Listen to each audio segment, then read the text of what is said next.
Thank you. Good evening, everyone. Welcome to today's live stream. We have it entirely dedicated to the Venezuelan issue. We are going to analyze the latest updates at all times and, above all, the key issue, which most likely won't be told to you, much less in such a detailed and thorough way, on absolutely any other channel.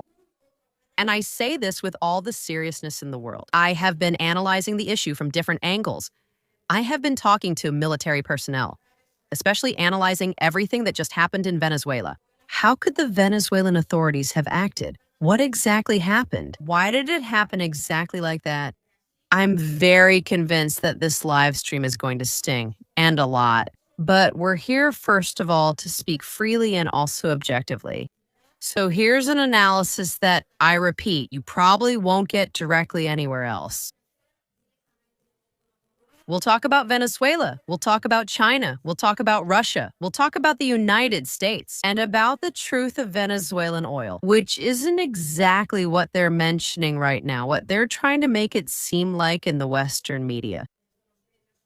We start right away with everything, without any fear, and always putting the truth first.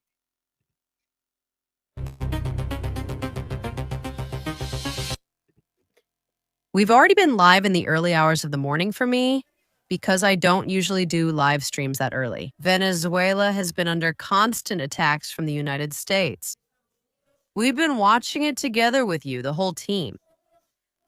And these are the images that have flown around the whole world and have left everyone absolutely stunned. The United States has intervened in Venezuela. And today, Donald Trump himself has already given the first statements. The first image of Nicolas Maduro captured by the United States authorities has been released. Venezuela, in theory, they say, has fallen. But Delcy Rodriguez, the vice president of the country, who in theory is now becoming its leader. At first, she is refusing to hand over Venezuelan sovereignty to United States control. Even though Donald Trump has warned that this was only the first operation and that if necessary, the United States will end up carrying out a second one. All these images, as far as we know, come from Venezuela. I've tried to verify everything as much as possible because we know that a lot of misinformation spreads at times like this, when we're trying to follow the latest developments in the conflict. In this case, there are many points that really catch my attention, and we're going to analyze them step by step. I'm seeing a lot of people confused about this, about how Maduro was able to be extracted so quickly from his own country. This is probably the million-dollar question for me, without a doubt, the key question. Let's analyze some specific images, and I'll share with you opinions from military personnel who have first-hand knowledge about these American war machines. And in the case of Venezuela, were we really expecting an American attack? Because I see that many analysts are pointing in this direction. Well, it seems like Venezuela is a country without an army, a perfect banana republic. I mean, seriously, does anyone really think that? I'm going to get serious now, so forgive my emotional tone during this live stream. But honestly, I'm really fed up with people acting like idiots, especially international analysts. They act like fools and suddenly try to analyze things as if they just happened. I don't know, on a planet different from Earth, but seriously? I mean, are you looking at this image right now? Some American helicopters that are by no means comparable, and I say this with full knowledge of the facts. For example, to the Mil-8S of the Russian Federation, I mean, these helicopters are absolutely basic compared to these American helicopters. They lost quite a few, practically at times, in Afghanistan. That turned out to be an absolute massacre. Now it turns out they're flying at very low altitude in large numbers. Well, I couldn't even tell you exactly how many there are. 3, 4, 5. A whole damn lot of American helicopters. Now we'll watch it again, flying over Venezuela at a very low altitude. And look, I mean, in the Venezuelan state, there's no air defense. There's absolutely nothing. Damn, not even with a machine gun. I mean, look, I'll pause the image because there are at least one, two, let's see if there are more. 3, 4, 5 helicopters. I'm just seeing in this video, and I'll pause it here for a moment, flying over Venezuela, which you can practically touch with your hand. The helicopter is, in fact, the type of helicopters that the United States uses. Not in first class either. I repeat, junk like this has been shot down in Afghanistan with machine guns, colleague. And I'm saying this knowing the facts very firsthand. So, are you really telling me that no one in Venezuela, not a single damn rifle that the Venezuelan regime has handed out, is being used? In fact, to their friends, not just friends, to the civilian population. Not even a damn needle. No one brings out any grenade launchers. Absolutely nothing. Damn, they just go around Venezuela like Pedro in his own house and absolutely nothing happens. And then the international community, absolutely stunned, says, damn, what a glorious operation the United States carried out in Venezuela. How great Donald Trump is, damn it. But what if that so-called glorious operation was just theater from beginning to end? I mean, regardless of whether Delcy Rodriguez is involved or not, because now, and we'll talk about this in much more detail a little later, but man, there are people who seem to have lost their minds with this whole story about Russia, China, and other countries that are supposed to come and help. But let's see, not a single damn Venezuelan soldier. I mean, are you seeing the images? Not a single damn Venezuelan soldier has fired anything at all against the aggression. Yankee. And you're telling me that the Russians have to come here to do exactly what? And the last thing I've heard, which we'll also analyze, of course, but now we're getting into it, I'm warming up. We're getting the engine started. So are you really telling me that Vladimir Putin sold out Venezuela? Xi Jinping sold out Venezuela? But damn. And we're not thinking about how the hell they managed to get Maduro out. What the hell? Was it Putin who went and told him, come on, Maduro, let's have 2 cups of coffee. You get off here in your neighborhood. I've arrived with my bodyguards. Don't worry. There's absolutely no danger. Here we are with our buddy Xi, so you get off and there. As soon as Maduro gets out of the bar, look, the damn American forces arrested him. Seriously, does it really seem like I'm making fun of the situation now? But is this literally the level of most of the analysts I'm seeing? I mean, I've been following this all day, and I'm literally shocked at how people are announcing and analyzing this. I mean, I'm not even telling you. Exactly when we were doing the first live broadcast this morning, just reporting the facts as they happened, well, yeah, there was no room for analysis then. Events unfolded one after another. Did the attacks occur this way? But once you sit down to draw conclusions and put the pieces of the puzzle together, either you're an idiot, completely clueless, or you're hiding something. It's not exactly known why. I mean, does anyone really think that because of these kinds of attacks, even Iran, something happened to the United States, then they attacked a United States military base? But nothing happened to Venezuela, right? I mean, as if it were Venezuela, I can't even tell you. The freaking most defenseless country, the worst country in the whole world, that has nothing good. What about the people? Isn't Russian air defense working? But have you seen videos of the Russian air defense that wasn't even in service? I mean, that they hadn't put it into service? So it's one of 2 things. Either everyone in Venezuela is an idiot, absolutely everyone. Because usually the army of a country, no matter how much Maduro or not Maduro in the army of a country, are there truly patriotic people in Venezuela? Or is everyone an idiot there, even the last patriot in the country? So, well, what do you want me to say? I just don't believe it. I just can't fucking believe it. Or actually, someone from Venezuela itself. And don't come here with that story about Russia, China, or whoever the hell brought them all. Someone from Venezuela itself had to make this deal, and who the hell could have made this deal? Well, some people say Delcy, some people say Diosdado Cabello. But, I mean, why did they take Nicolas Maduro with his wife, with the woman? But damn, they left the dog. They left the dog at home. Honestly, all they needed was to grab each of their slippers. So, seriously, they take Maduro and they're going to try Maduro's wife as a narco terrorist? Ma'am, seriously? I mean, they couldn't have sunk this low, not even in the United States. And all of this? Hold on, we're still discussing the details. All of this happens exactly at the moment when Donald Trump steps in and not so long ago.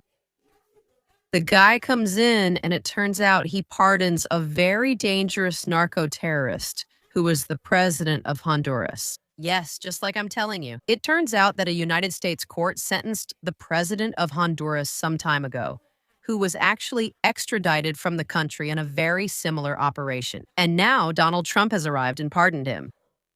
Yes, can you believe it? That a United States administration is basically undoing what the previous United States administration did, and pretty much Donald Trump by pardoning the guy. He said that in the Biden administration, they had convicted him simply because he was the president of Honduras at that time. And now, well, they have to let him go. Seriously? Does anyone believe that? And I'm going to say this with full knowledge because on countless occasions I've told you all. Of course. Wait. Smart guy. And Wagner?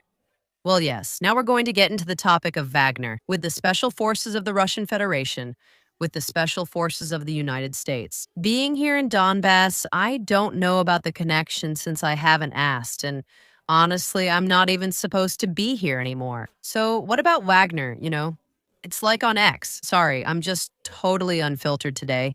It's like when someone says grok on X, right? Grok, same thing. Now let's talk about Wagner. Jose Andrade, with all my love, I'm really sorry if you got caught up in this, but it's nothing personal at all, so here we are. It turns out that now, at a time when the Russian Federation has been supporting Venezuela, and I'm not talking about 1 or 2 years. I'm telling you that Russian special operations have been involved in Venezuela for at least 10 years. What the hell do you think they're doing there? I'm just asking because at this point in life, people might come and tell me that what? Russia has planned this operation from the start to betray Nicolas Maduro. Because, of course, there are still people, even at this point in life, who are believing it. The thing is, it turns out that China, Russia, and the United States support Venezuela, each for a reason more generous than the other. I've heard things like, in Latin America, we have to kick out the Russians because they don't stand for good.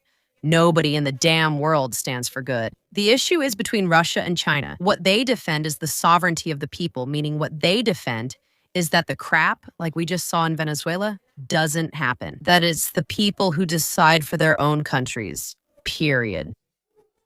To me, this seems like a fair world while the United States defends the law of the strongest. That's what we just saw in their actions. Donald Trump comes in, puts his cards on the table, and then basically whatever the United States decides happens at any given moment. Let's discuss Wagner and support from the Russian Federation, China, and others. First of all, I'm going to get very serious now, okay? We've been doing this live for a while, and I'm going to be as serious as possible. We're going to start this from the beginning because the time has come. A Russian woman will discuss current events from both the Russian and Venezuelan perspectives. Now, I really have to deal with this crap. We're already bringing up military opinions from Russia and everything else here because obviously I've done my research before doing this. Let's go. Just a moment. Hold on.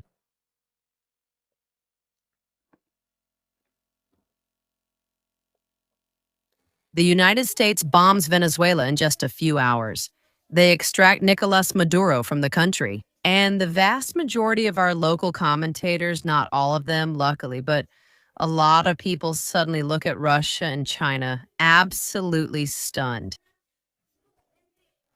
And Russia, what about it? And what about the air defense of the Russian Federation? Where is that high treason on the part of the Russian Federation? Russia? Has China sold Wagner to Venezuela?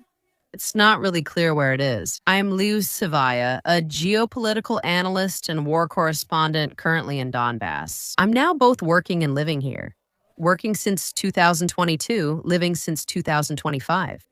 It's been nearly a year, and if you include all my work time, I've lived here for over a year. So I'm going to give you the opinion of a military and geopolitical analyst, and I'm going to tell you what absolutely no one else will tell you about the issue of Russia, China, and Venezuela. We've already asked the relevant questions about what's happened so far, And we've done so countless times on this very channel. And you have videos entirely dedicated to the key questions of the issue. Why was Nicolas Maduro removed? What happened in Venezuela? And what are the consequences? But now let's see, and let's get to what really pisses me off. Very personally, it turns out I'm Russian. It turns out I'm an analyst who primarily deals with issues related to the Russian Federation. So, what really surprises me is that in all these American attacks that you're seeing right now on your screen, people seeing clearly that there is practically no response at all from either the Venezuelan government or the Venezuelan army. Look at other countries. I honestly wouldn't have cared if it was Russia, China, or any other third country. This idea of viewing the world as good guys versus bad guys and picking a side just because they're the good ones. It could be like that, but only up to a point. China and Russia are the good guys to the extent that by defending their interests, it is indeed a multipolar world order. Fairer because they defend the sovereignty of each country and each state, and that it is the people of each state who freely decide what happens with the state in question and, of course, with the resources within it. So they're defending the opposite of what the United States, which is involved in Venezuela, supports. We're in deep, and Donald Trump has already commented on the latest. We're going to control the Venezuelan issue, and we're going to do whatever the hell we want in Venezuela.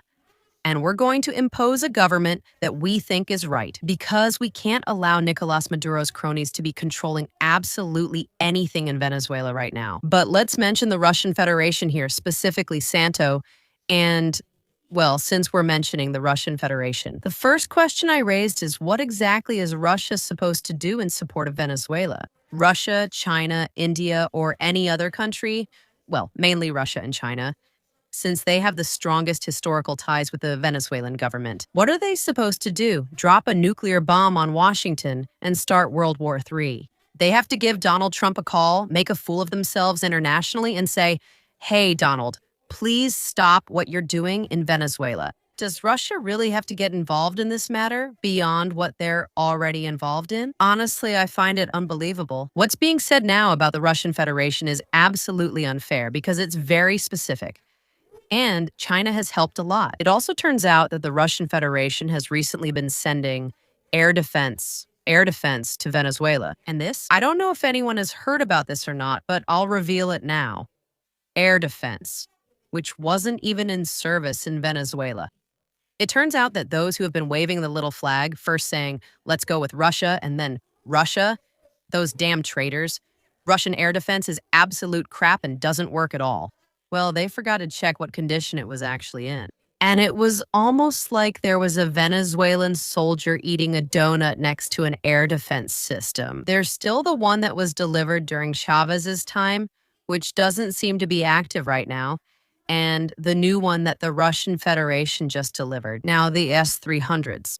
Well, I still don't know if in Venezuela they've figured out the instructions or what the heck actually happened. That's precisely why, obviously, because I don't believe for a second that the Venezuelan state is a crappy state. In Venezuela, the army doesn't function at all. From my perspective, this has been agreed upon from the start, directly from Venezuela. And I don't care if it was Maduro himself or if it was those around him. I mean, damn, Maduro's closest circle, but this can't be a coincidence. But going to the question, because this one, well, now it's one of the most interesting ones. What exactly has happened with the Russian Federation? And what has the Russian Federation done? The Special Operations Forces, which are not the same as Special Forces, are two different things. The Special Operations of the Russian Federation have been in Venezuela for practically years. Is there anyone here who will say that basically in Venezuela they're just doing cross-stitch? But I assure you they have nothing to do with reality in Venezuela. Special operations, I repeat, no. Special forces from the Russian Federation have been training the Venezuelan army. They have been training Venezuelan commanders. They have been preparing for the possible option of a Venezuelan guerrilla because they are especially good at this. A soldier in general from the special forces Now, yes, that's right. Also, not only special operations. Special forces also have the basic mission in their code of ethics, let's call it that. So, if you can't accomplish the assigned objective and you're behind the zero line, that is behind the line of contact, that is in enemy territory, you have to put up some resistance, which means you have to organize the guerrilla to operate and effectively confront your enemy. Is this exactly what the Russian Federation has been teaching you in Venezuela? Russia, of course, has sent weapons. Russia, of course, has helped Venezuela clarify the oil issue to extract the oil that was so needed on many occasions. It has also done this in very close collaboration with China. I mean, China, of course, has also acted to help Venezuela, but this has already been seen since the time of Syria, and they've been getting on my nerves since the time of al-Assad. And I'm going to say it very clearly. Vladimir Putin already said it, and I'm just going to repeat his words. We Russians won't be more Syrian than Syrians, or more Venezuelan than Venezuelans. If anyone thinks that Russia has to take its military contingent and go to Venezuela, especially now in the middle of the special operation in Ukraine. Whoever is making this comparison could spend another 3 hours discussing it. Whoever is comparing what has happened from the United States to Venezuela and what is happening between Russia and Ukraine. Can I say this, or is it just talk? Well, no. It hasn't been done by the Russian Federation because they can't or won't do it. Russia differs from the United States not due to its lesser military power, but because of what is permitted internationally. This is reality. It bothers me, but that's how it is. What the United States is allowed to do internationally, the Russian Federation is not allowed to do internationally. Well, that's just how it is. The European Union has already imposed about 20 sanctions packages on Russia over its actions in Ukraine. And that's even though Russia has been waiting since 2014 for the damn Minsk agreements to be fulfilled. Meanwhile, civilians were literally being killed and absolutely no one cared. But now the United States comes in like the damn bully on the playground, grabs the leader of a country, takes him out of the country in question, and keeps pushing forward. And the European Union is there saying, we defend democracy in Venezuela. We stand with the people of Venezuela, acting concerned. They're expressing their highest concern for the Venezuelan state, right? The Russian Federation couldn't do the same in Ukraine, but the Russian Federation, China, and other allies did an immense, enormous amount of work and sent a huge amount of aid to Venezuela. No one from Venezuela fired a single damn shot. That's the question that needs to be directed straight to the authorities, not to the army, because the army just follows orders. And people need to understand that too. So what were the soldiers actually doing? They were just on duty. Soldiers don't have regular jobs. Let's make sure we're clear. That's why I'm saying this. Sorry if I sound emotional or like I'm scolding you, but it's just that I've gotten pissed off because of the absolutely stupid opinions I read on social media. And what I'm seeing is that if I don't explain this clearly, no one else will. Military personnel serve, they don't work. Military personnel don't get vacations. Many times, military personnel can't be part of unions. Military personnel can't do certain military actions. They're there to obey. Damn, because otherwise this would be a complete mess and no one would understand anything. So, the fact that nothing has been done in Venezuela is a political issue that, of course, needs to be looked for within Venezuela. What the hell is wrong with people? Do people really think that with the Russian Federation involved in the military operation in Ukraine, they also have to put their intelligence services at Venezuela's disposal? Does it mean they have to stay up at 2 in the morning watching the Venezuelan skies to see if someone is coming to extract Nicolas Maduro? Or what the hell? And wait, because we're just about to get into the issue of the Wagner Group because people have been asking a lot about the Wagner Group. First of all, in what is now the Russian Federation, they have practically disbanded completely because of what happened on June 24th. I think it was in 2022, if I'm not mistaken. 2022 or 2023, correct me if I'm wrong about the year. Well, with this special military operation, today I've already lost my short-term memory. So, are the Wagner still in Venezuela? The remaining Wagner members? Some have stayed in Belarus. A large part have gone to Africa because they're working exactly the same way. Many have returned to the territory of the special military operation. A lot of them are currently in Venezuelan territory That's what the Wagner are doing there. And how do they, let's say, coordinate with the special operations units of the Russian Federation, while the special operations that report directly to the Ministry of Defense are there to train, first and foremost, the Venezuelan army, to train the commanders of Venezuela, first of all. And this is extremely important because in Venezuela, and the truth is, this is an army that hasn't been in a real war or in active combat for a very long time. In Russia, they know this and they try to apply it and make it a reality. So, what they are trying to do and have been trying to do, especially since the special military operation, particularly to emphasize the point, is to take the mid-level officers of the Venezuelan army and show the commanders of Venezuela how things should be done. Because a good commander is worth I don't know how many hundreds of soldiers. And it's precisely this good commander who, on the ground, is going to make the whole damn army work for you. So, has this actually been complemented by the work of private military company Wagner and private military company Wagner? Not officially, because as an official organization, it doesn't exist, but part of its structure is at a very high level. Let's put it this way. Those who remain, those who haven't gone to Africa, are in Venezuela, indeed, taking charge of key points, but not guarding them. The Wagner guys, damn it, or the Wagner group, go as instructors. The Wagner group takes charge of Maduro's guard. Careful, okay?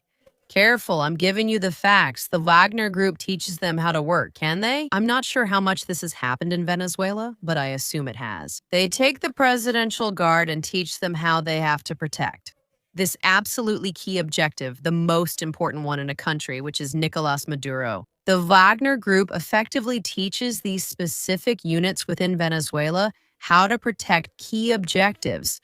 That is, critical infrastructure targets, ports. All these very specific points that are marked on the map where you need to place very specific military personnel, and often like private guerrilla forces.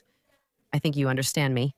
Private security guards. So the Wagner group has also been doing their job, but the thing is, the Wagner group can't just stand there behind Nicolas Maduro, nor can the army of the Russian Federation do it, and nobody wants to do it. But come on, let's wake up already. We don't live in a fairy tale world. Not even the clouds are. How do you say it? Even clouds aren't candy, and the world isn't all sunshine and rainbows. Each country now only cares about its own interests. The United States, Russia, and China all prioritize their own interests. Of course, and no, I do not agree that in the case of either Syria or Venezuela, it should be said that Russia has done absolutely nothing or has betrayed anyone. That damn al-Assad he has. I was supporting him because, indeed, within Syria, he was the lesser evil, but still the lesser evil. I told you on this very channel about all the problems that al-Assad's regime had. Al-Assad is currently in Russia, taking refuge. He's fine. And wait, honey, let's see. Where the hell do you think Nicolas Maduro is gonna go? Not now, because now it's going to be the whole trial, the media circus, the mess, and all the chaos that comes with it. But afterwards, where the hell do you think Nicolas Maduro is gonna go? I'm asking. And from here on, with all this information, you tell me if the Russian Federation and China are to blame or what. But first, please answer my question. Where the hell has the Venezuelan political power been all this time? Because the army follows orders? No question in this case, but those who were supposed to give the orders, where the hell were they? In Russia or China? Well, let's take a moment to breathe because I have a lot of information for you. About this case, I've found some very recent material. I wanted to answer you specifically about the topic of Russia and the topic of China. But we're moving very quickly here. Jose Ramon, new member of the channel, thank you so much for joining us. Luis Federico, drink some water. Luis Federico, I'm listening to you. Thank you so much for your support. Oh, if Venezuelan artillerymen were like your moderators, we wouldn't let a single troll through here. Ole, Luis. We're on fire today. Thanks so much to the moderators. The chat's heated, but we're sticking to the whole truth today.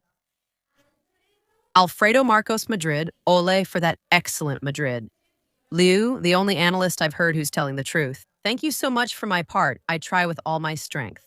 Jesus Armando, thank you so much as well for your amazing support. We also have a new member, which is Brenner Joan.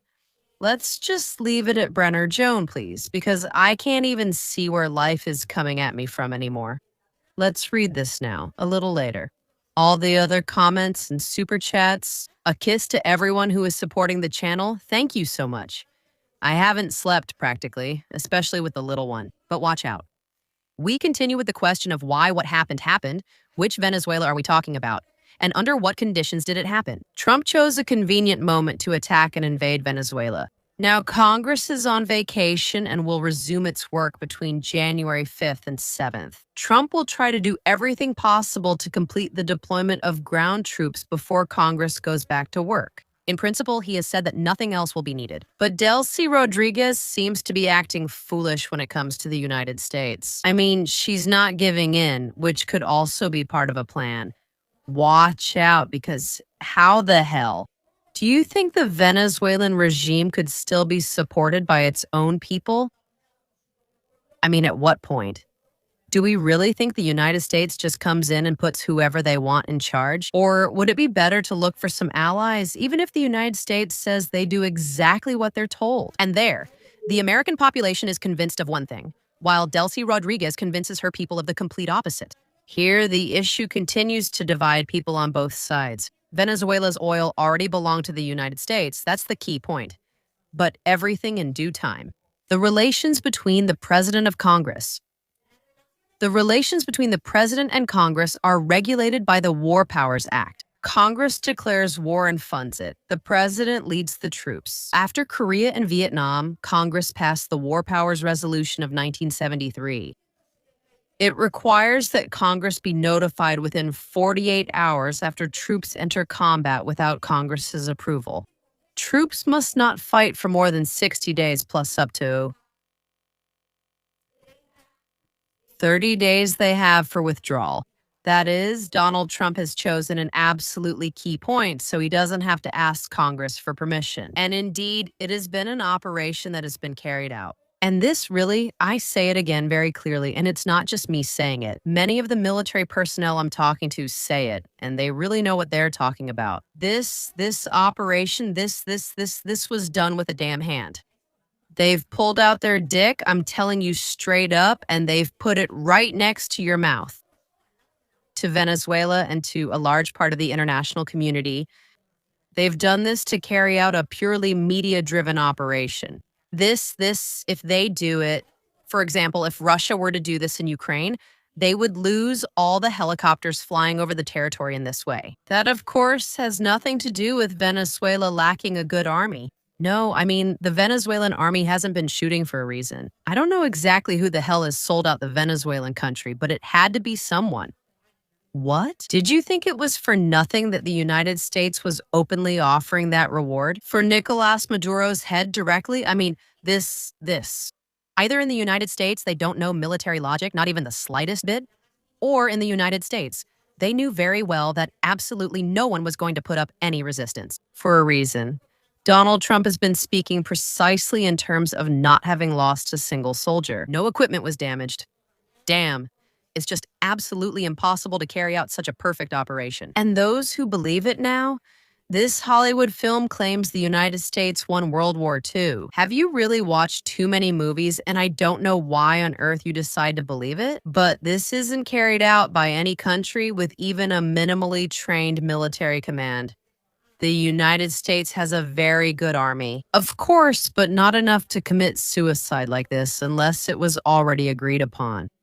I'm completely certain about this, and no one will change my mind since it's not just my opinion. Many military personnel I've spoken with have told me, let's see. In Afghanistan, this could practically be taken down with a stone, so the fact that it wasn't shot down means the United States knew very well that it wasn't going to be shot down. Congress will ask Trump if he had the right to launch attacks without permission.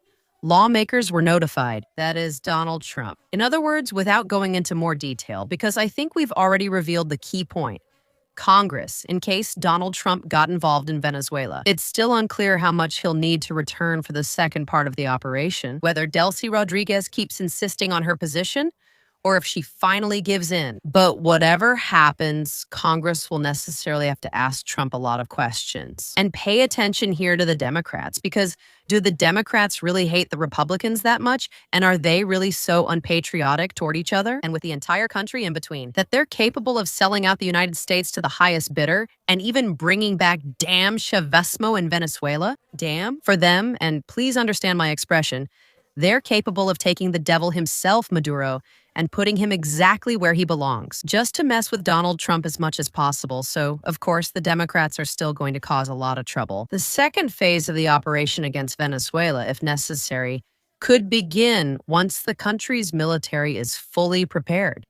At this time, in addition to the Special Operations Forces, the United States will also bring in F-35S and other heavy weapons and equipment that it has been stockpiling at nearby air bases in recent months. For now, it doesn't seem like this will be necessary. I especially like this analysis. New videos are coming in from Caracas and surrounding areas showing nighttime attacks that the United States has carried out against Venezuelan territory. These include the active use of helicopters from the Marine Corps and United States Special Operations Forces. In some footage, you can see the attack helicopter. One's a Viper attack helicopter firing unguided missiles directly from a very short distance somewhere in the center of the capital. There is no sign of resistance. In another video, the same unguided missiles are launched from Mission Helicopter, 6 Little Bird helicopters in vision mode. Yes, the heroes of Vietnam and the movie Black Hawk Down, even retired in the United States, have managed to make themselves noticed after 30 years. The analyst in question is saying that the equipment is, to say the least, pretty much junk. If the images aren't AI generated, they definitely don't appear to be. The Venezuelans were clearly asleep during the attack.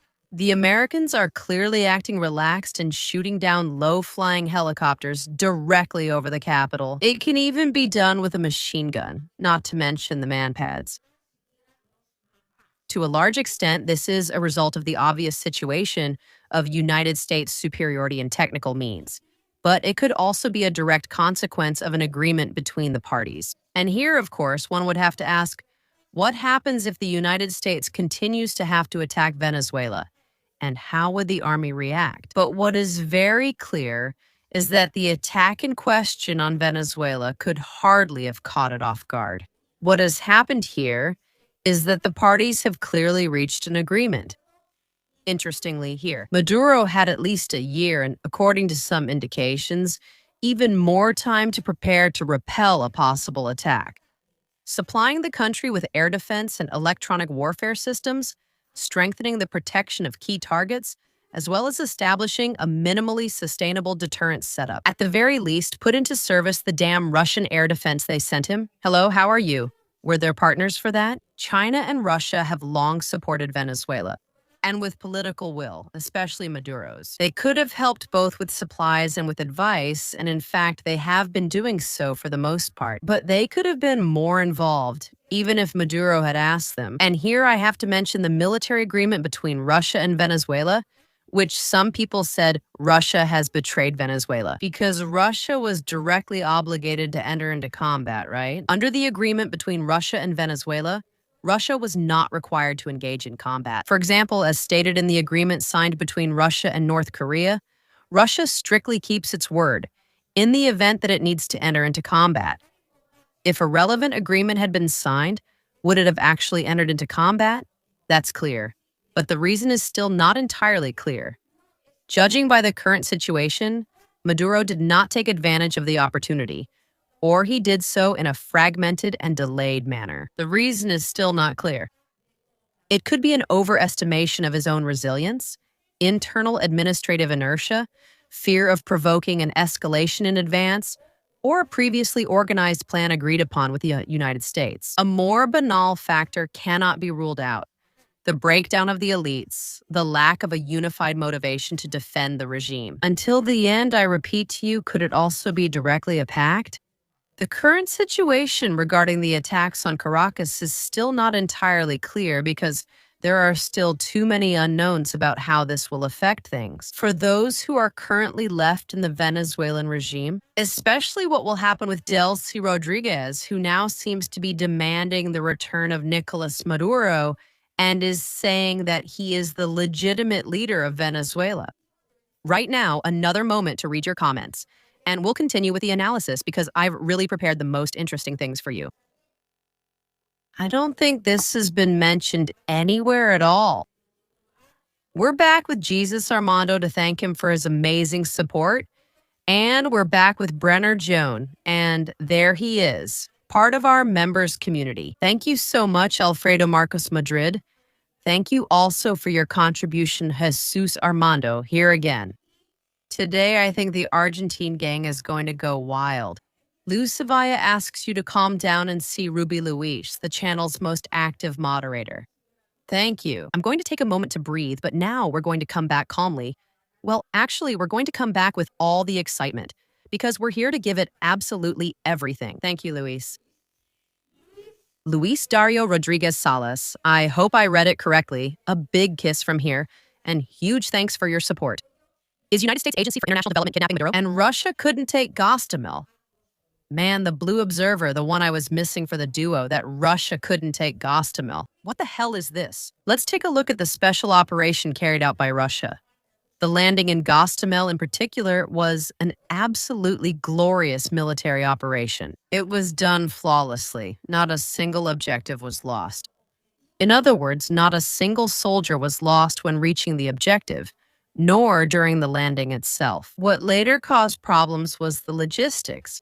But the Gostomel operation itself was an absolute and resounding success. And it doesn't even compare to the walk the United States has taken over Venezuela. I mean, look, the United States doesn't do this over Ukraine, and I really doubt they could carry out the landing in Gostomel. Everyone here has their own opinion. Thanks for your input, but it has nothing to do with reality. I'm confused. Victoria Segovia.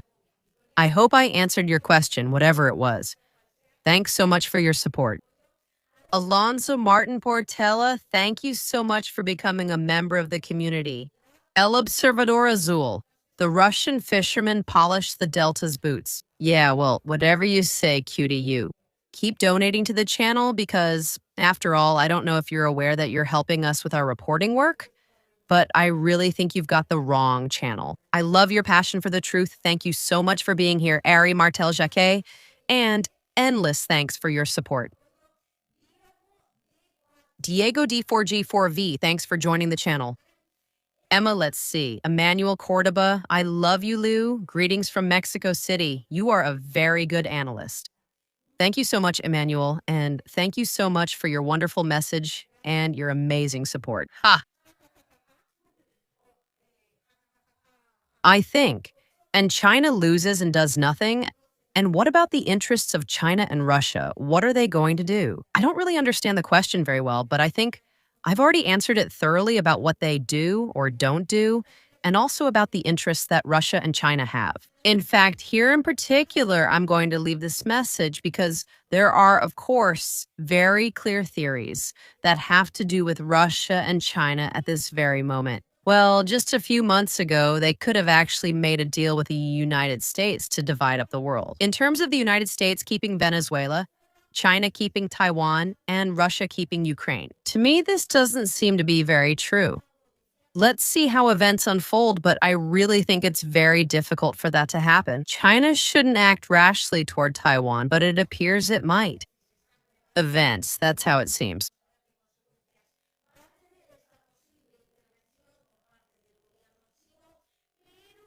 But it's true that it's very difficult. And by the way, how are things developing? Events, but I really think it's very difficult. Events, really, I think. Difficult. Is it true that someone betrayed Maduro? Luisa, I'm not sure what would be correct. Luis Abdiaz, I think. I think it would be a last name, part of another last name, Luis. Thank you so much for your contribution. Thank you so much for the comment itself, because I think it's very, very appropriate. In this case, the million-dollar question is, where the hell were the Venezuelan forces responding to this attack? And so the million-dollar question leads us to ask, Where was the political power of Venezuela? Why hasn't there been a proper response? Eduardo from 777, a big kiss from here. Thank you so much for these 20 channel memberships. Nicolas Diabramo. Honestly, your analysis gives me peace of mind in the sense that it couldn't be that the armed forces in Latin America are so useless. On the other hand, United States dominance in the region is so strong. You've shed light on a dark day. Thank you so much, Nicholas, for this comment. Was it really partly for that? Indeed, the United States has a very good army. We can't talk in terms of the Yankees being useless, but really, no one, absolutely no one, is so useless as to not react in these moments. It can't be that there's not a single trace of the Air Force.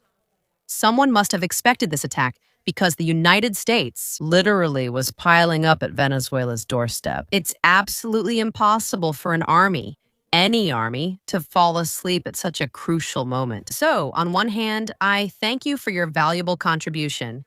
As always, you come here with your best intentions, and on the other hand, I also appreciate your comment because what I really wanted precisely was that to speak clearly, but also to try to shed light on a matter that seems very murky. Exactly, because of the way things have been handled, because what we're seeing on our screens, can't just happen like that. And this, without a doubt, has something behind it. That's still, well, we're going to find out little by little, but I really don't think we're ever going to fully find out until the very end. Nicholas, a big kiss from here. I'm sending it to you from Donbass.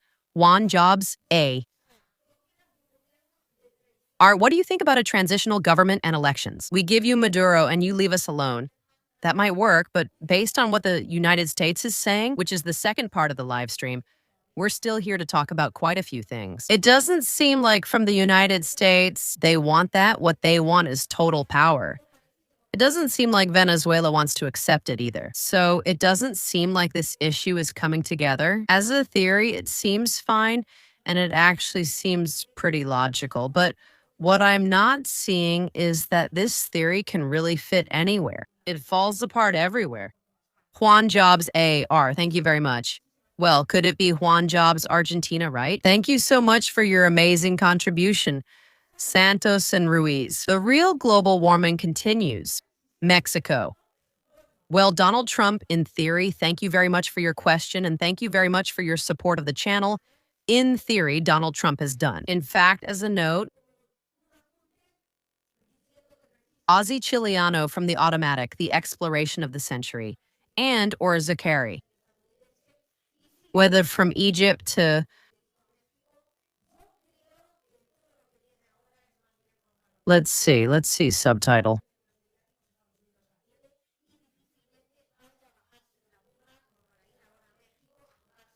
Because in Mexico, things may not be arranged ahead of time. And if not, I doubt the United States would risk it. Nicolas Diabramo, another kiss for you. 5 memberships for the channel, another 20 amazing memberships from Luis. Thank you so much for your support. What do you think about a cabinet? Oh, we've answered this already. Jin Zoho, thank you so much for your amazing support. And thanks to Tonalisis for the strength from Lima, Peru. Alonso Martin Portela, 6875. A little kiss for you. Thank you so much for your amazing support from Peru. It's been a long time since we received messages from our Peruvian friends here. And having said that, of course, we still have more news from Venezuela. The war in Venezuela. Maduro in captivity. What could happen next? Well, it's clear that the Venezuelan president is in Trump's captivity, or he has been killed. Some people said at first, but now it seems they've presented him, so we've seen the photo. He will be judged, United States authorities assure.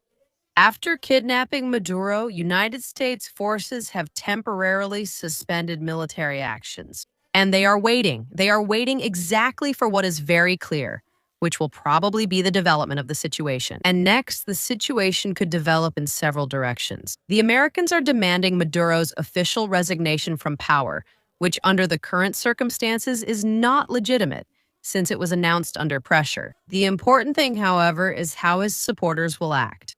Now it is they who must decide whether to resist the aggression of the United States or surrender to the will of the victor. For the United States, it doesn't really matter what they do either. The authorities in Venezuela would set in motion a scenario of a coup d'etat and internal protests. And then we would see who would be the strongest. and the opposition that would actually be stirred up by the United States or the authorities themselves, currently represented by Delcy Rodriguez. At the same time, the main hope is the disintegration of the country's power structures, as well as the fear among Maduro's officials of ending up on the losing side. Maduro's officials don't have much to lose either. They understand perfectly well that no matter what they do, the opposition won't forgive them, but they will have enough inner strength to resist. And above all, and here's the third point, which I find particularly interesting, if this is really a plan agreed upon with the United States, it could actually be that it was agreed upon by the Venezuelan regime itself. That is, not only would it be a betrayal by Delcy Rodriguez, but, for example, it could be a betrayal by almost no one. I mean by Nicolas Maduro himself. That Nicolas Maduro staged all of that, and then the government after Donald Trump pardoned him, because otherwise, how did they get him out with his wife? There are a lot of things here that we don't understand. There are still a lot of questions we need to answer. Whatever the case may be, what is clear is that right now we are entering the key phase, which is where we're going to see what happens. What exactly will end up happening on Trump's side? What will happen to Venezuelan society and its civilian population? Honestly, that's the one I care about most this time. But a key point in all of this, beyond the reactions of these or those people, beyond what has been happening with these attacks to which Venezuela could respond, but it didn't respond for some reason. Here, the key point is what really happened in Venezuela with the facts that we can analyze right now. And what has happened with Venezuelan oil? And who is going to keep it now? From this moment on, these are the questions we still have to analyze. Here we have Donald Trump, and we will see his statements shortly, but first, of course, some analysis. Who will Venezuelan oil go to now? The United States' operation in Venezuela immediately sparked a debate about the economic objectives of Trump's team. And here, a lot of people were talking in terms of Venezuela simply being the largest oil reserve in the world. And so the United States wants to take Venezuelan oil. But the truth is, this was written by a Russian think tank. And I particularly like this analysis because there's a lot of truth to it. The United States operation in Venezuela immediately sparked a debate about the economic objectives of Trump's team. Many even started counting Venezuela's oil reserves, but the story is a bit more complex than just attacking to steal the oil. It's more about a redistribution of assets that are already under American control, particularly by John Pierpont Morgan Bank. We've already written in detail about it and talked about it more than once on this channel. Also, which assets are we talking about? Therefore, Zipco is a company dedicated to refining and indeed oil refining based in Houston, Texas. 100% of its shares belong to Petróleos de Venezuela, Sociedad Anónima, which is a widely known company in Venezuela. It had 3 refineries and many other facilities, and specifically 2 retail sales after the default in Venezuela, Petróleos de Venezuela, Sociedad Anónima, and Petróleos de Venezuela, Sociedad Anónima, of course. The creditors began to demand debt payments using Zipco's shares as collateral. And that's exactly where John Pierpont Morgan has been trying to sell these shares to the highest bidder. And there have been several companies that, in principle, were already about to get this money coming from Venezuela, from Venezuelan oil. Dalinar Energy initially was there with a juicy offer of, I think, about $7-point-something billion. But in the end, the one that came was Amber Energy. From someone very close to Donald Trump in particular. We'll go right away to the statements from the United States president. So it seems that the distribution of power, more than taking over, what has happened in Venezuela, more than taking control of Venezuelan oil. As you can see, really, it was already controlled and quite a lot by an American company. In fact, it's so American that it's based in Texas, United States. Well, beyond that, what we're seeing from here is the distribution of Citgo's shares, which at the last moment, It seems the courts were about to make a decision. And in fact, they awarded it to Amber Energy, which is a company very close, particularly to Donald Trump. So everything would stay in the family, and that's exactly how it is. And since the United States is on one side, because this isn't the United States as a country, it's the American elites. And that's something we need to understand very clearly. On one hand, Donald Trump's closest circle is getting richer and richer because one of the reasons people come to the United States presidency is precisely to get rich. And on the other hand, he's sending a very powerful message that you're seeing on your screens. Nicolas Maduro on the edge aboard a United States aircraft carrier. On his way, some say to Guantanamo, others say to New York.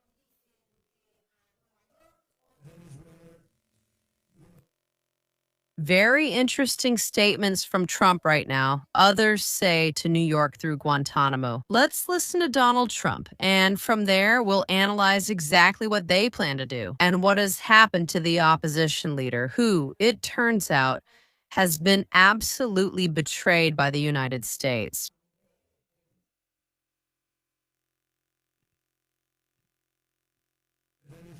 Venezuela unilaterally seized and sold American oil, American assets, and American platforms, costing the United States billions and billions of dollars. They did this a while ago, but we never had a president who did anything about it.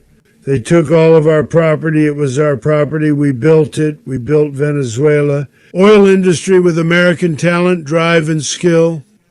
And the socialist regime stole it from us during those previous administrations, and they stole it through force. Constituted one of the largest thefts of American property in the history of our country. So we are going to run the country until such time as we can do it safe, proper, and judicious. Transition, and it has to be judicious. Because that's what we're all about. The transition must be fair, and meanwhile, we'll keep controlling Venezuela. And well, we're going to keep all the power. So I would say that despite all the oil, they already had it. Actually, what's happening is that now they're going to keep it, especially Donald Trump's friends. But this, what you're about to hear next, which I also found a dubbed video of. I didn't have time to dub it myself, but thank God someone kindly did it for me on social media. Donald Trump apparently betraying and Maria Corina Machado. If anyone here should talk about betrayal, it should be the Venezuelan opposition, Maria Corina, reaching out from the very beginning and seeing if she could become the next president, even if only on an interim basis. And it turns out that Donald Trump, at least for now at first, ended up screwing her over with the same stick he's been showing off in Venezuela. As a show of strength, let's listen to Donald Trump. Does the United States know where Maria Corina Machado is? No. We haven't talked to her either. Look like this.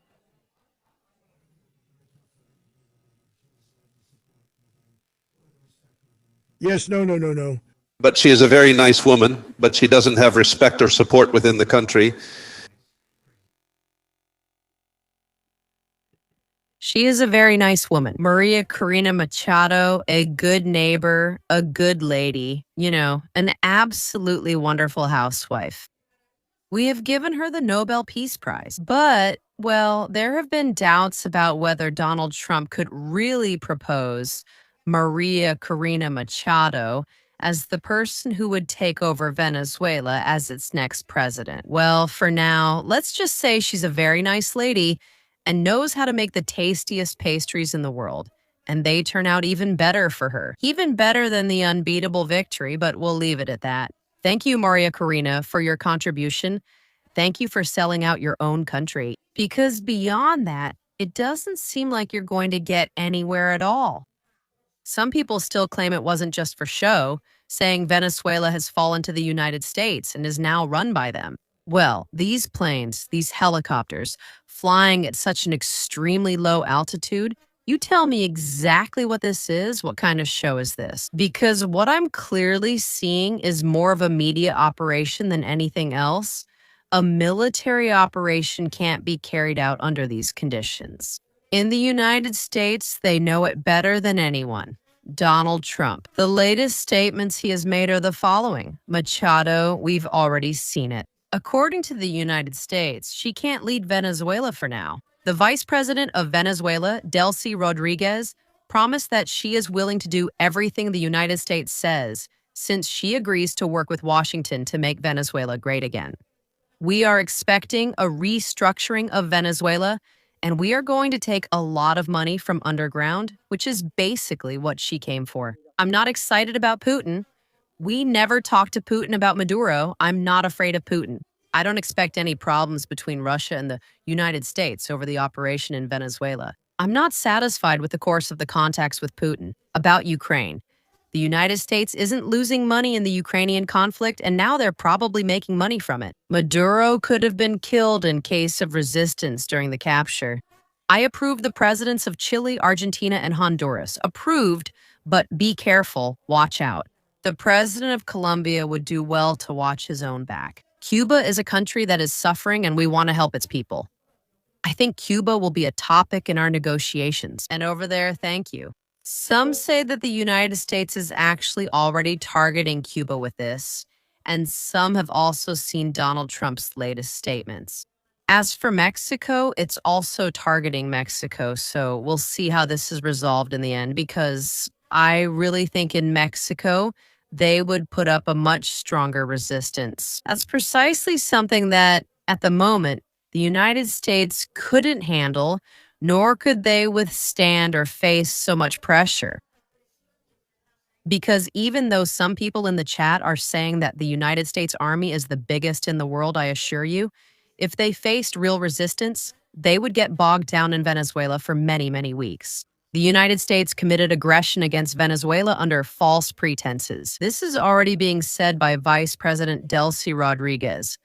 So it doesn't seem like she's willing to follow the plan set by the United States. Venezuela demands the immediate release of Maduro and his wife, Delcy Rodriguez. She is completely clear about it now. The interim vice president of Venezuela declared that the only legitimate president of Venezuela is Nicolas Maduro. She called the actions of the United States an act of aggression. Venezuela also demands the immediate release of its legitimate president. Apparently, Rubio's statements that Rodriguez is willing to do whatever the United States wants don't quite match reality. The most unpleasant thing for Trump is that if the Chavistas don't make confessions and the conflict drags on, it could frustrate the planned lightning attack, in the sense that Venezuela could find some very, very unexpected allies internationally. And above all, here we're not even talking about Russia or China, but directly about the Democratic Party. We already mentioned it at the beginning of the live stream because it's precisely the Democratic Party that most wants to annoy the United States. At this moment, the United States is, of course, informed by the Trump administration, but here, unfortunately, ideology matters much more than national interests. So let's see to what extent the United States stays here. That would be the best thing.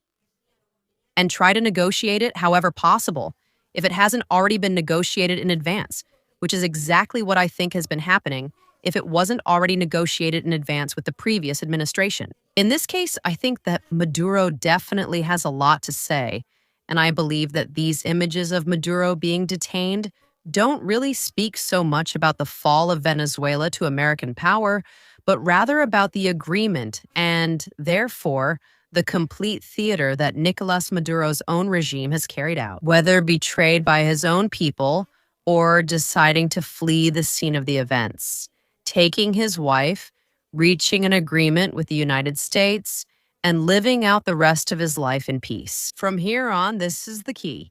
The Minister of Defense, the Vice President of the country, whatever they say about him. Yes, Diosdado Cabello. What the most important political figures in Venezuela say about it and how civil society reacts will become the key to this conflict.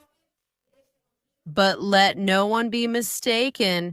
Venezuela, first of all, has not fallen to the United States and truly has not. It's very unfair to the Venezuelan state. It's very unfair to the Venezuelan army that was there. And I am absolutely convinced that it was perfectly prepared to repel this attack from the United States. What happened is that it didn't receive the proper order for that, And then indeed, it had to act. First of all, the element of surprise. So let's see how things develop from here. What's surprising too? Directly from the collective West, of course, everything that is the international community. Russia has condemned the events. China has condemned the events. Russia is now trying to negotiate with the United States the handover of Nicolas Maduro. No one should rule out Nicolas Maduro ending up in Moscow, as the best from each side is coming together. We have al-Assad here, we have Maduro here, and who knows who else will join us as the years go by. But the European Union is still there. France continued the actions of the United States, but then reconsidered and ended up canceling the condemnation. A world with double standards. Emmanuel Macron said the Venezuelan people are happy after freeing themselves from Nicolas Maduro's dictatorship. By taking power and violating fundamental freedoms, Nicolas Maduro has caused serious harm to the dignity of his people. The upcoming transition period must be peaceful, democratic, and respectful of the will of the Venezuelan people. We hope that President Edmundo Gonzalez, elected in 2024, can ensure this transition as soon as possible. I am currently negotiating with our partners in the region. France is fully mobilized and vigilant, especially to ensure the safety of its citizens in these unstable times. What the hell is this Canaminiana going to guarantee anyone's safety for? It's not entirely clear to me, of course, that France hasn't said absolutely anything. While Ukraine had been bombing its own people since 2014, and now basically supports this American aggression. Honestly, I'm not even surprised by what Mertz did anymore. It's like something straight out of another movie. It's difficult to judge the legal aspect of the United States' operation in Venezuela. This will take time, said Mertz. And she basically disappeared from the scene. It will take as much time as needed. Come on, at least the time it takes for a change of government in Germany, because this one doesn't seem to know how to add 2 and 2 the right way. The mayor of New York, and this is where the key to the possible future partners of the Chavista government lies, the mayor of New York, from the Democratic Party. This very morning, they reported the capture by the United States military forces of the Venezuelan president, Nicolas Maduro, and his wife, as well as their planned arrest. In a federal press conference here in New York, a unilateral attack against a sovereign nation is an act of war and a violation of federal and international law. This blatant attempt at regime change not only affects those abroad, but also directly affects the residents of New York, including tens of thousands of Venezuelans who consider this city their home. This is very interesting because you can see the mayor of New York, a well-known Democrat, directly standing up to the decisions of the national government of the United States. Another very interesting opinion, in my view, is that of the former advisor, one of the main advisors to the Kiev regime of Volodymyr Zelensky, Mr. Alistovich. The United States and Venezuela have a 2-generation gap in terms of military capabilities, while Russia and Ukraine had no gap at all. For Trump, making the decision was easy. For Putin, it was the biggest decision of his life. Also, at first Putin lost, but then he gathered his courage and prevailed. It's useful to assess your enemies correctly, even better to love them. This is even more helpful, if possible. And Prime Minister Maloney also supported regime change in Venezuela. All of this is very good. It's especially nice to hear this from people who have an approval rating of barely 7, at least, in Macron's case. And what about the lackeys? What if someone doesn't want to wait until the end of their term while they ruin their country? This is the question we should be asking about Western leaders. Could an aggression against Giorgia Meloni herself then be justified in any way? She actually has strong approval in Italy. But what about Emmanuel Macron and Mr. Merckx? The problem with Pandora's box is that once you open it, it's very, very, very extremely difficult to close. And this is something that must be kept very much in mind when taking action, just as the United States authorities are doing right now. And above all, to discuss it from the point of view from which the European Union authorities are discussing it, because it could backfire on them. Having said that, I just ask for 2 minutes of your time to ask for your help, but but also to give you some very joyful Christmas news. Most likely, many of you remember little Sabrina, the girl who was born with her urinary system on the outside, particularly her bladder. Here she is with her little sister, Dorina, who helps their mother take care of her. Their father abandoned them. And on this channel, we are now raising these $30,000 precisely so that this little girl can have her surgery in Turkey and to put her bladder in its place. Let's put it where it should be and end her daily suffering. And also to save her life because she can't live like this and her little body is about to collapse. Every minute that passes is a minute that can't be wasted. But here I am, very nervous to announce it to you. And of course, today has just been a crazy day. I'm going to keep telling you how this is progressing. The mother has arrived in Turkey with the little one. Considering that we've gathered most of it, well, not just us, but everyone who has participated in this. Anastasia, the mother, and Sabrina are from Kazakhstan. They've arrived in Turkey and are now entering at the hospital. Medicana, in case you want to Google it or something to find it, they have arrived at Medicana. Now they're staying overnight at a hotel in Turkey because they arrived late and missed their flight. It was a disaster. The girls struggled during the trip, but they are in Turkey now and the hospital will receive them.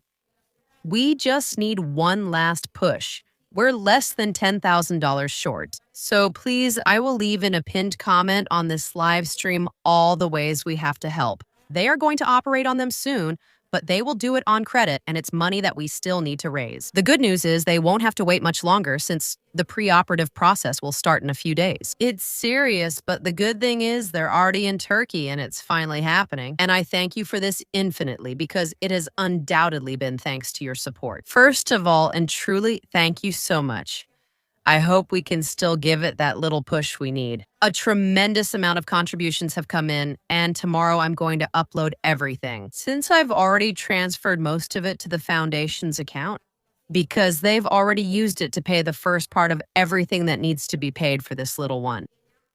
We'll see if there will have to be more donations once we close this fundraiser, if rehabilitation is needed, but, well, in some way, that's how it is. Our daughter's in Turkey for surgery. I'm very happy because the girl's suffering ending will be my best Christmas present.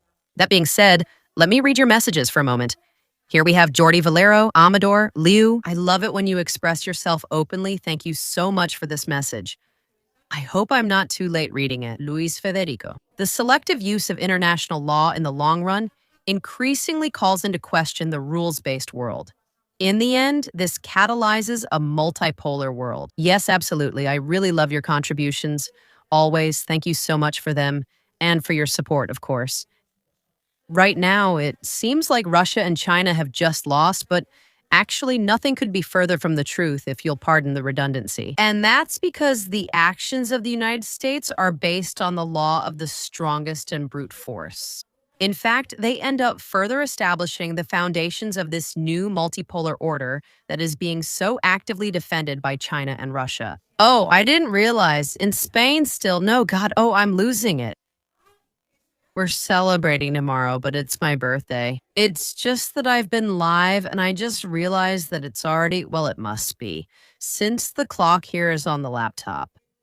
I'm a bit off, but it must be around 12:30 or 12:20 in Moscow. One moment, I'm about 10 minutes behind, just a second, but I think it's already 12.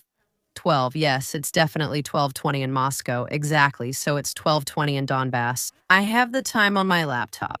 Sorry to bring this up during my excitement, but I just realized I turned 32, guys. Thank you all so much for joining me at my party. Birthday, happy birthday, happy. It is, in fact, I don't know if you know, but it's a tradition we have here on this channel. And it's that every year on my birthday, there's a live stream on the channel. Well, now there are daily live streams, but before that wasn't the case. On the channel, there was always a special live stream for my birthday. The selective use of international law. Indeed, Luis Federico is a double-edged sword, and it's something that Russia and China end up taking much better advantage of, which is what, in the long run, is going to work against the United States. A bad turn, sending a kiss and thanks for your support. You can see this. Leonardo Vale, am I stupid? Leonardo Andrade, thank you for your support. Next target is Brazil. Hugs from the United Kingdom, Marcelo Gabriel. I honestly hope it's not true that Lula isn't very well liked by Donald Trump. And well, in Latin America, there are still many governments that aren't very aligned either. I don't think that's true for Brazil, since Brazil will resist strongly and the United States can't permit it. Marcelo, hang in there in the United Kingdom, and let's hope Brazil holds on with you. Is it possible that Maduro has surrendered to the Americans? I think everything happened very quickly when they captured General Noriega in Panama. It wasn't quick. The same with Saddam Hussein in Iraq. Alonso Martin Portela, this is actually my own theory. I honestly believe that what has happened here is that the United States has made direct agreements with Maduro himself. And precisely what has happened is that Maduro has surrendered freely and actively.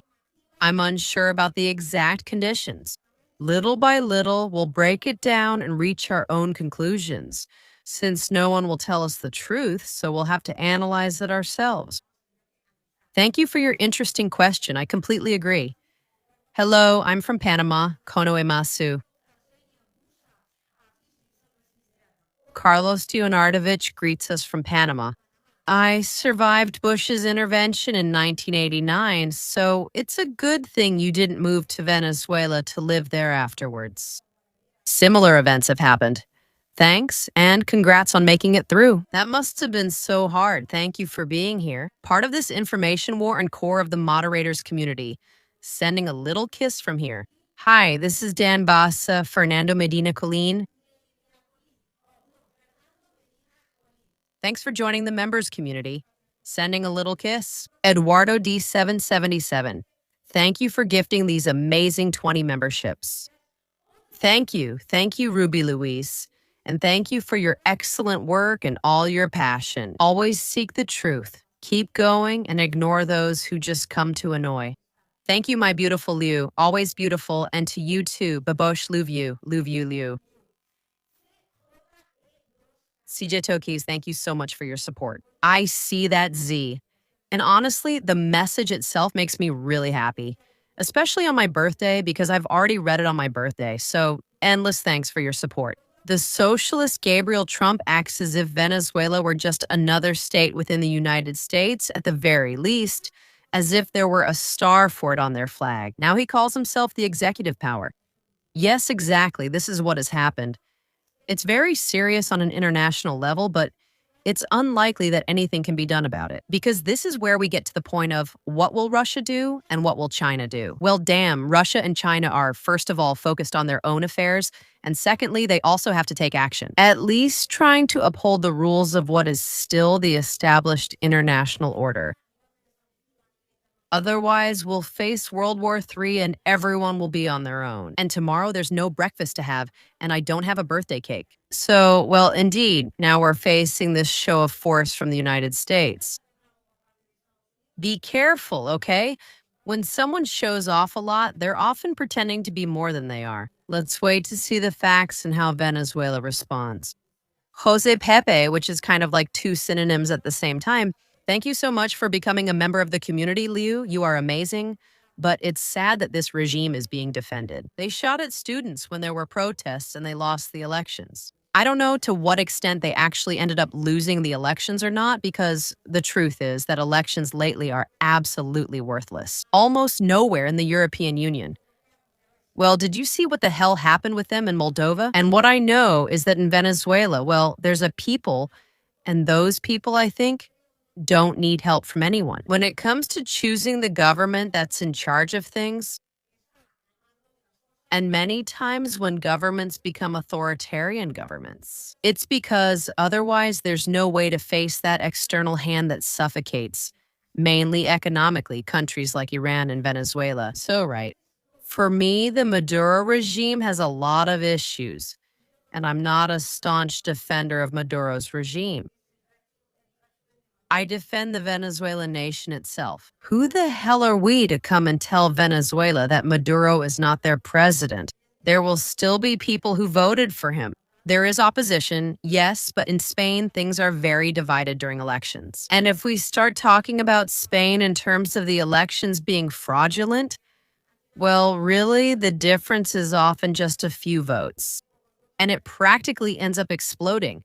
or it could almost end up causing a civil war in the country. So, as an analyst, first of all, and as a good Russian by origin, and we Russians are, I don't know, not very forward in this regard. In terms of asking yourself the question, who the hell am I? To decide for people who have their own sovereignty and their own path? Yes, some ask for help and say that Maduro is a very dangerous narco terrorist, but there are others who think the opposite. And above all, the key point in all of this, regardless of whether it's Maduro yes or Maduro no, it's clear to me that the United States doesn't want what's best for Venezuela, just its resources. A camera for the most part, actually, but it wants to distribute these resources within its own power. And it wants the image of command and control at the international level. It wants hegemony at the international level, not in Venezuela, Iraq, Afghanistan, Libya, or Syria. Never, ever has the United States truly wanted the good of any civilian community. So, keeping this in mind, who the hell are we to say, go Donald Trump, when he just bombed a supposedly sovereign country? Now, let's see what happens in Venezuela. Because, of course, if you tell me this happens so that the people of Venezuela as a whole can live in glory, well, that's great. I like this idea, but who guarantees it for us?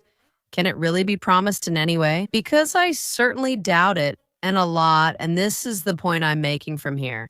Oscar Alvarez, thank you so much for your support. And here we have Sarno and Luis with the happy birthday, Luis.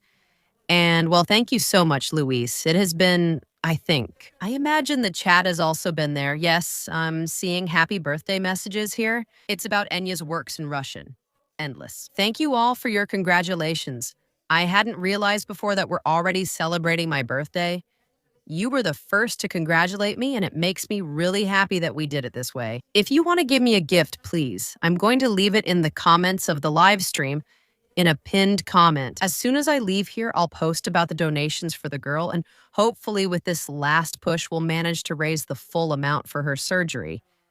That would truly be the best gift, honestly. So we're going to keep a very close eye on the Venezuelan situation. I don't want this to be a never-ending live stream. We had a big group today, and the moderators worked hard. We'll do it again tomorrow, even better. At 11 o'clock, post-meridian Moscow time, and therefore Donbass time, directly from here, from Donbass, we will analyze international news and most likely still the Venezuelan situation. Endless thanks to everyone for being here. Oh, and if you want to give me one last birthday present, follow me on my Telegram channel, which is right here. And what if they go? Or at Luis, all together, just like the rest of my social media, because that's where the very latest news comes out. Damn, I was about to leave and there are so many of you here. A lot of Trump supporting little plants in the chat. I love it. Irony. As soon as they arrive in the United States, they feel like part of the system because they get deported. Santiago from 76. Thank you so much for your incredible support. Well, it's quite interesting because in the United States, there is certainly a lot of disdain toward the Latino community, especially from some people. Venezuela. Back to Trump's messages. Be quiet, Donald. It's my birthday. I don't want to hear more. That's enough, okay? So, well, we'll leave it here as an interesting message. Yes, because it's hard to believe that the United States, beyond its own interests, really wants what's best for any Latino community. And when they say they're going to Mexico, it's not to bring democracy there either. Santiago from 76 sending you a big kiss from here from Donbass. Happy birthday, Lou. I hope you enjoy it a lot and have a wonderful time with your loved ones. The Z is a capture of a real Z from an armored vehicle. Long live Russia. Beautiful. Happy birthday to you. CJE2KZ. Well, I'm doubly excited about this Z. Here we sometimes have some things as special as this. I hope to show it to you at some point. This little stop mine sign, for example, is a real sign from Mariupol, and it means a lot to me. The first town I visited while it was still in conflict. So, well, thank you for this beautiful happy birthday message. And thank you for the tremendous joy of such a special symbol in these times we're living in. Ibero Rodriguez Hidalgo. Hello, Liu. Happy birthday to you and to me on our day. Hello, Ibero. Happy. Well, happy. It's going to be the life you're going to live from now on because it just came from my soul. Ibero Rodriguez Hidalgo. A big kiss from here, and I'm going to sing it to you. I'm going to do it in a rather special way. Well, let's see if my son left it for me because happy birthday, happy birthday. We all wish you happy birthday. Well, it's like, well, you. Imagine it like millions and millions of dollars or euros, whichever you prefer. I see dollars. So, and my best wishes, I hope you enjoyed it. The little happy birthday song for us and long live the Capricorns. A little kiss. I think that if the surrender was agreed upon, then I would redeem Maduro for choosing the lesser evil. And Trump has crossed a line that exposes his nakedness. The United States has attacked my country with spurious excuses. From Cuco, well, yes, indeed. No matter how anti-Maduro you are, if Maduro has made a deal with the United States, because there was no other option, which could also be true, and because he saw that if not, they would destroy Venezuela. Bombings would make us consider his patriotism. Because a patriot is not always someone who necessarily fights until the end, but sometimes. Maybe that's true in his worldview, he says. I'm going to spare my people a war, and even if they take the resources, at least there will be fewer deaths, which is better. We don't know, but now the Venezuelan people will decide. Let's see what Delcy Rodriguez says. I've noticed there are already militias in Venezuela. On one hand, there are civilians celebrating Maduro's departure and fall, and on the other hand, civilians coming together to defend their country. So we'll see which side ends up winning, and I hope this doesn't lead to a civil war. I sincerely wish only the best for Venezuela. Never anything bad. From Cuco, thank you very much for your appreciation and your support. With this, the Epstein files will be forgotten. That's great. Martin Science. What a good observation. I mean, it's true. Now no one will mention it again. Can you believe it? I mean, this is why I love your contributions. That's it. I'm not going to comment on anything else. Thank you so much for this very interesting observation. Congratulations, Leo. Jesus. No Hicks. Yo say, Ella Uve. Well, I'm going to call you Jesus. Forgive me, please. Allow me on my birthday. I'm Martinez. I've hammered you with Topo. Thank you so much for your congratulations. Kazakh 1. Happy birthday, Liu. Or Kazakh 1, whichever you prefer. Has the Nobel Prize winner Machado already been deported? Or has Trump already deported her? Yes, that's true. I mean, well, she hasn't been deported. But what is true is that she got a kick in the butt when it came to waiting for the presidency. Can you believe it? Santiago from 76, thank you so much for your amazing support. Happy birthday, Liu, the cuckoo writes to me. Endless thanks to everyone, to the whole chat. And I think with that and a piece of cake, I'm going to go feed the little creature I have at home right now on my birthday. I bet its father already wishes the stream would end, since he usually holds it in his arms. While the baby waits for me, he doesn't sleep much. He only sleeps in someone's arms. So by now, the dad must be on lap number 200. Tomorrow, a lot more, and I hope much better. Thank you all for your support. It has definitely been the best way to start my birthday. Big kisses. See you tomorrow at 11 o'clock post-Meridium Donbass time, and therefore Moscow time. I love you all. You're the best. Thank you for making me feel alive.